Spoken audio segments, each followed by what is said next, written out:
안녕하십니까. 은평구 대학입시 온라인 설명회 강연을 맡은 1328 대학진학연구소 이윤복 부수장입니다.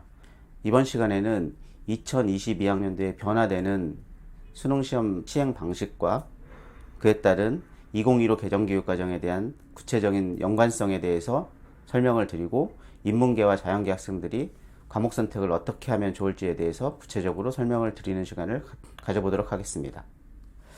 2022학년도 수능시험은 2021학년도 수능시험과 변화가 있는데요. 수능시험에 대한 변화된 내용과 그리고 학생부 2015 개정교육과정 학생부 교과와의 어떤 관계성에 대해서 알아보고, 그리고 인문계열과 자연계열에서는 어떤 식으로 교과를 선택하면 유리한지에 대해서 좀 구체적으로 알아보도록 하겠습니다. 2022학년도에 어떤 수능 변화를 보면 2022학년도의 수능 과목 구조는 공통 플러스 선택형 구조라고 크게 말할 수 있는데요. 문이과가 이제 폐지가 되면서 국어, 수학, 그 탐구 영역에 공통 과목이 있고, 그리고 또 선택 과목 중에서 한 과목을 선택하게 되는 어떤 그런 구조로 운영을 하게 되는데요.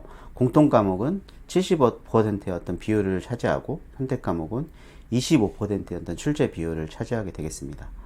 그러니까 예를 들어서 국어 과목 같은 경우에는 독서와 문학이 공통 과목이고, 그 다음에 화법과 작문, 언어와 매체 중에서 자신 있는 과목을 하나를 선택을 해서 시행하는 방식으로, 즉 공통 과목과 선택 과목으로 구조가 되어 있다는 특징을 볼 수가 있겠습니다. 그리고 2021학년도에 수학 출제 범위에서 기하 과목이 이제 제외가 됐었는데요. 2022학년도에서는 기하 과목이 선택 과목으로 포함이 되어서 수학 영역에서 어떤 시행이 되겠고, 그리고 지금 현재 구조를 보면은 국어, 수학, 탐구 영역, 제2외국어 한문 영역도 상대평가 성적이 처리가 되고, 한국사와 영어 과목만 절대평가로 성적이 처리가 되는데, 내년 2022학년도부터는 제2외국어 한문 영역도 상대평가에서 절대평가로 변경되어서 시행된다는 부분들이 이번 수능시험의 어떤 큰 변화라고 볼 수가 있겠고, 또 추가적으로 하나를 더 얘기를 한다면 EBS의 연계율이 70% 직접 연계에서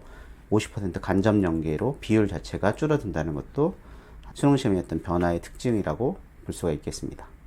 그러면 각각 영역별로 문항수와 시험 시간 등 구체적으로 어떤 식으로 시행이 되는지에 대해서 알아보도록 하겠습니다.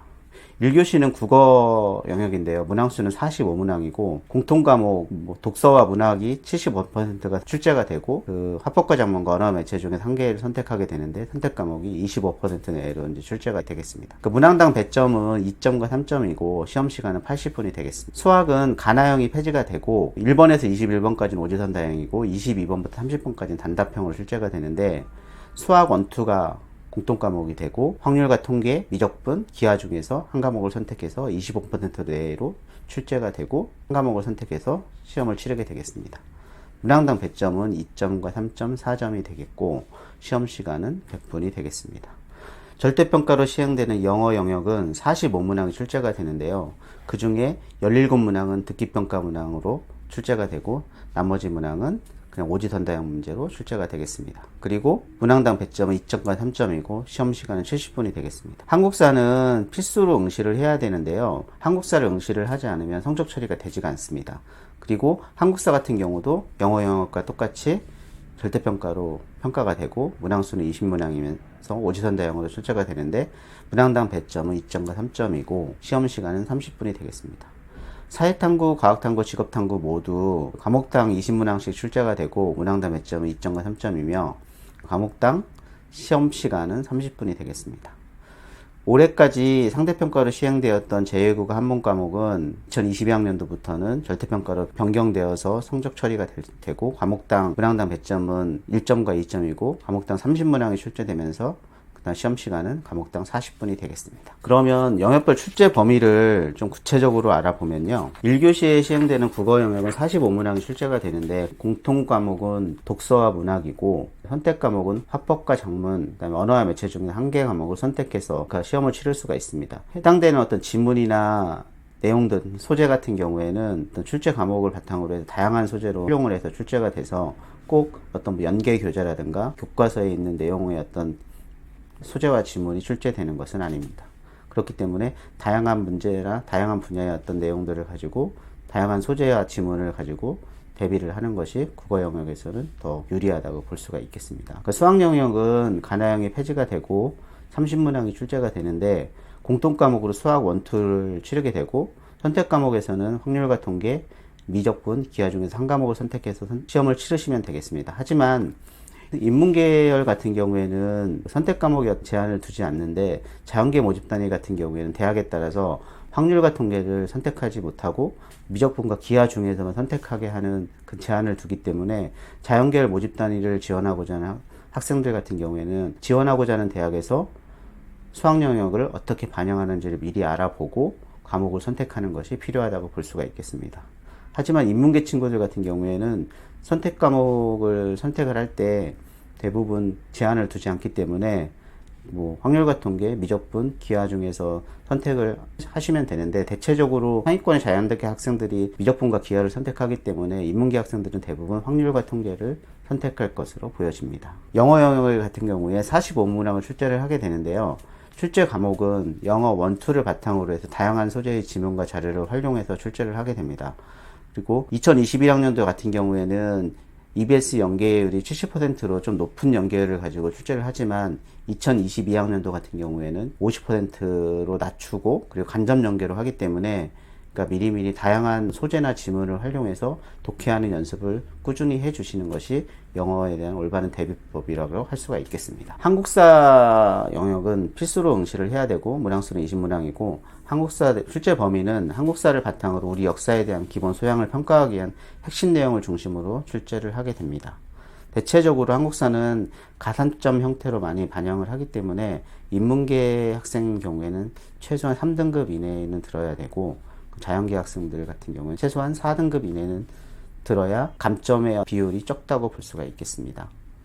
사회탐구나 과학탐구 영역은 과목당 20문항씩 출제가 되는데 사회탐구는 생활과 윤리, 윤리와 사상, 한국지리, 세계지리, 동아시아사, 세계사, 경제, 정치화법, 사회문항 이렇게 9과목이고 과학탐구 영역은 물리, 화학, 생명과학, 물리학 2, 화학 2, 생명과학 2, 지구과학 2 등 8개 과목인데요. 2021학년도까지는 사회탐구에서 2과목, 그 다음에 과학탐구에서 2과목, 이렇게 최대 2과목 이렇게 선택을 할 수가 있었는데 2022학년도 수능에서는 17개 과목에서 최대 2과목을 선택할 수 있는 것으로 사회탐구 하나, 과학탐구 하나를 선택해도 무방하다는 것으로 변경이 되었습니다. 하지만 자연계 모집 단위 같은 경우에는 사회탐구가 아닌 과학탐구만을 지정해서 반영하는 대학들이 있기 때문에 좀 전에 말씀드렸던 수학 영역하고 똑같이 자연계 모집 단위로 지원을 희망하는 학생인 경우에는 희망하는 대학이나 모집 단위에서 과학탐구 영역을 지정하는지 지정하지 않는지에 대해서 미리 알아보고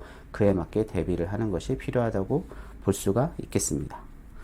그리고 직업탐구 영역도 공통과목과 선택과목으로 변경이 되었는데요. 공통과목은 성공적인 직업생활을 공통과목으로 하고 그 다음에 농업기술기초, 공업일반, 상업경제, 수산해운산업의 기초, 인간반찰 등에서 한 개를 선택해서 시험을 치르게 되겠습니다. 마지막으로 제2외국 한문 영역은 과목당 30문항을 출제를 하게 되는데요. 출제 범위는 독일어 1, 프랑스어 1, 스페인어 1, 중국어 1, 일본어 1, 러시아어 1, 아랍어 1, 베트남어 1, 한문 1 등 9개 과목에서 1개 과목을 선택을 해서 시험을 치르게 됩니다. 2021학년도와 22학년도에 달라진 점 중 가장 중요한 부분 중에 하나인 제2외국 한문 영역이 상대평가에서 절대평가로 바뀐 부분인데요. 상대평가로 반영이 될 때에는 수시 모집에서는 사회탐구나 과학탐구, 탐구 영역의 한 과목을 대체를 할 수 있었고 정시 모집에서도 사회탐구나 탐구 영역의 한 과목을 대체를 할 수 있었는데 그때는 점수 체계가 같았기 때문에 그렇게 쉽게 제2외국 한문 영역을 적용을 할 수 있었는데 올해 같은 경우에는 등급만이 제공이 되기 때문에 수시 모집에서는 똑같이 탐구 영역 한 과목을 대체를 할 수 있지만 정시 모집에서는 그런 식으로 점수화가 되지 않고 등급으로만 제공이 되기 때문에 정시 모집에서는 서울대를 제외하고는 거의 반영하는 대학이 없다고 보시면 될 것 같습니다. 그래서 전년도까지 어떤 모집 인원을 봤을 때는 아랍어의 모집 인원이 가장 많았었는데 올해 같은 경우는 그런 현상은 나타나지는 않을 것 같습니다. 그럼 다음으로 2015 개정교육과정의 보통교과 과목 분류와 수능시험의 출제 과목의 연계성을 한번 알아보도록 하겠는데요. 과목의 구조는 공통과목과 선택과목으로 나눠지는데 선택과목도 일반 선택과목과 진로 선택과목으로 나눠지게 됩니다. 공통과목인 국어, 수학, 영어, 한국사, 그 다음 페이지에 있는 통합사회, 통합과학, 과학탐구 실험 같은 경우를 먼저 1학년 때 대부분 필수적으로 배우고 2, 3학년 때에는 문이과 구분 없이 진로와 적성에 따라서 일반 선택이나 진로 선택 과목을 추가를 해서 들을 수가 있는데요. 일반 선택 과목은 고등학교 각 단계에서 이제 교과별로 학문의 이해를 바탕으로 이제 선택을 하게 되고, 그리고 본인의 진로와 관련되는 과목 위주로 선택을 하게 되겠습니다.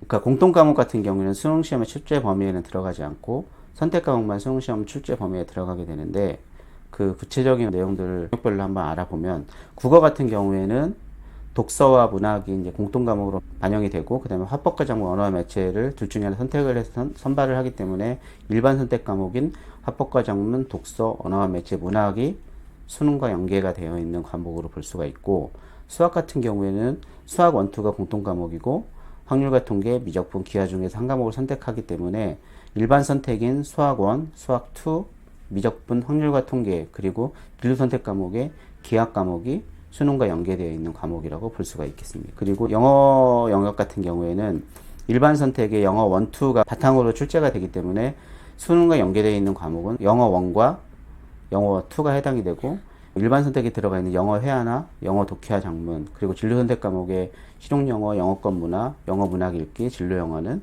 수능과의 연계성은 없다고 볼 수가 있겠습니다. 그리고 탐구 영역을 보게 되면 사회 과목 같은 경우에는 9과목이 다 일반 선택에 들어가 있거든요.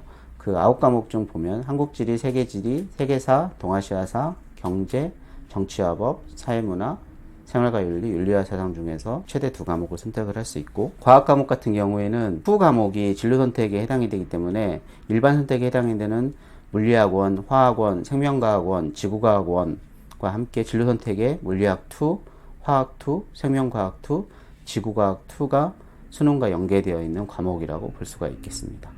생활교양 영역에 해당하는 제2외국어 한문 영역 같은 경우에는 독일어 1, 프랑스어 1, 스페인어 1, 중국어 1, 일본어 1, 러시아어 1, 아랍어 1, 베트남어 1, 한문원이 수능과 연계된 과목이라고 볼 수가 있겠습니다. 지금까지 수능시험에 어떤 식으로 변경이 되었는지와, 그리고 수능시험이 2021학년도와 22학년도에 어떠한 변화가 있는지에 대해서 저희가 알아보고, 그리고 2015 개정교육과정에서 어떤 과목이 수능시험에 연계되어 있는 과목인지에 대해서 구체적으로 저희가 알아보았는데요.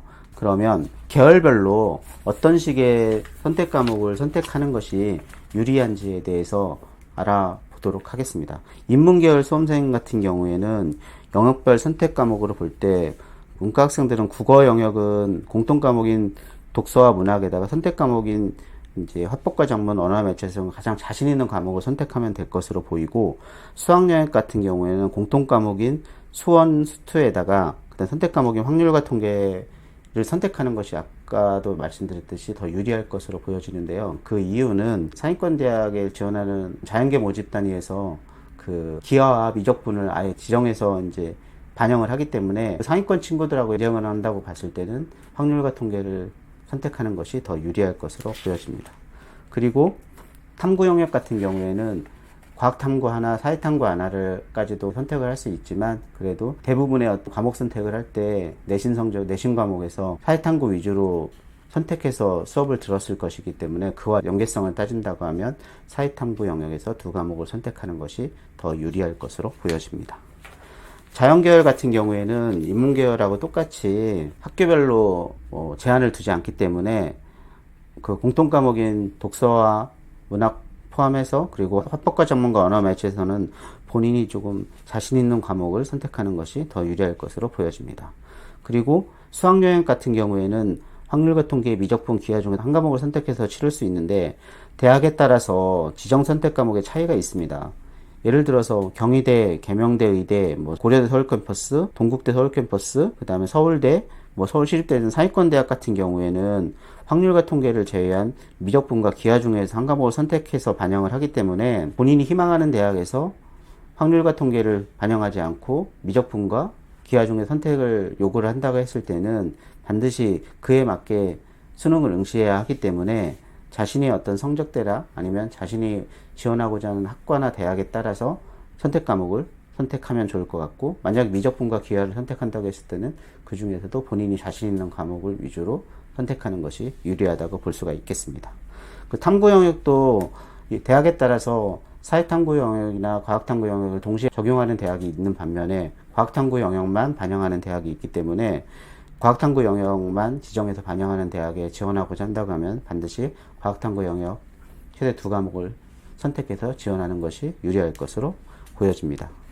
그런데 일부 대학에서 그 과학탐구 영역에 2과목을 요구하는 대학들이 있습니다. 그리고 2과목을 요구하지만 같은 계열의 1, 2과목을 요구하지 않고 다른 계열의 1, 2과목을 요구하는 경우가 많이 있기 때문에 그 부분 또한 유념해서 선택하는 것이 필요하다고 볼 수가 있겠습니다. 예를 든다면 고려대 서울캠퍼스, 서울대, 성균관대, 연세대 서울캠퍼스, 이화여대, 중앙대 등 상위권 대학의 경우에 동일 과목 1, 2, 즉 생명과학 1과 생명과학 2를 선택하는 것을 금지하고 서로 다른 2과목을 선택해야 되는 것을 요구하기 때문에 그에 따른 어떤 대비를 해서 내가 지원하는 대학에서 어떠한 특이사항으로 수능시험의 과목을 반영하는지를 염두에 두고 선택 과목을 미리 알아보고 그에 맞게 대비를 하는 것이 필요하다고 볼 수가 있겠습니다.